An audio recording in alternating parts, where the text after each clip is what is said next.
ನಮಸ್ಕಾರ ವೀಕ್ಷಕರೇ, ನಮ್ಮ ಚಳ್ಳಕೆರೆ ಟಿವಿಗೆ ಸ್ವಾಗತ. ಇಂದಿನ ಪ್ರಮುಖ ಸುದ್ದಿ.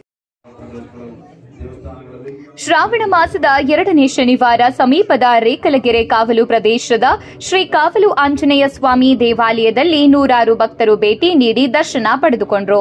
ರೇಕಲಗೆರೆ ಕಾವಲು ಪ್ರದೇಶದ ಶ್ರಾವಣ ಮಾಸದ 2ನೇ ಶನಿವಾರ ದೇವಾಲಯದಲ್ಲಿ ವಿಶೇಷ ಅಭಿಷೇಕ, ಬಿಲ್ವಾರ್ಚನೆ ಸೇರಿದಂತೆ ಹಲವು ಪೂಜಾ ಕಾರ್ಯಕ್ರಮಗಳು ಜರುಗಿದವು.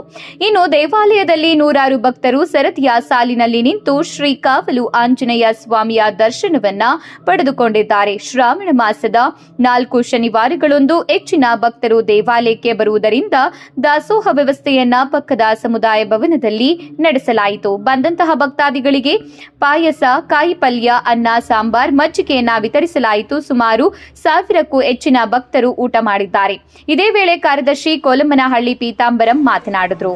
ಶ್ರೀ ಕಾವಲು ಆಂಜನೇಯ ಸ್ವಾಮಿ ಸೇವಾ ಸಮಿತಿಯ ಕಾರ್ಯದರ್ಶಿ ಕೋಲಮ್ಮನಹಳ್ಳಿ ಪೀತಾಂಬರ್, ರೇಕಲಗೆರೆ ಚಿನ್ನಯ್ಯ, ಜಿಲ್ಲಾ ಪಂಚಾಯಿತಿ ಮಾಜಿ ಸದಸ್ಯ ಮಂಜುನಾಥ್, ಗುಂತಕೋಲಮ್ಮನಹಳ್ಳಿ ಎಂಟಿ ಓಬಣ್ಣ, ಜೆಸಿಬಿ ಎನ್ ತಿಪ್ಪೇಸ್ವಾಮಿ ಓಬಣ್ಣ, ರೇಕಲಗೆರೆ ಪ್ರಕಾಶ್, ಭೀಮಪ್ಪ, ರಾಯದುರ್ಗ, ನರೇಂದ್ರ, ಹನುಮಂತಪ್ಪ ರೆಡ್ಡಿ, ಬಂಧುಗಳು, ಕೆಎಲ್ ರಾಮದಾಸ್ ಸೇರಿದಂತೆ ನೂರಾರು ಭಕ್ತರು ಹಾಜರಿದ್ದರು.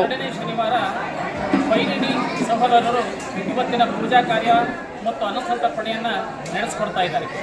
ಈ ಒಂದು ಕ್ಷೇತ್ರಕ್ಕೆ ಕೇವಲ ನಮ್ಮ ಕರ್ನಾಟಕ ಅಲ್ಲ, ಆಂಧ್ರ ಪ್ರದೇಶದಿಂದ ಸಹ ಭಕ್ತಾದಿಗಳು ಬರ್ತಾ ಇದ್ದಾರೆ. ಇಲ್ಲಿ ಬಂದು ತಮ್ಮ ಅಭೀಷ್ಟಗಳನ್ನು ಈಡೇರಿಸಿಕೊಳ್ತಾ ಇದ್ದಾರೆ.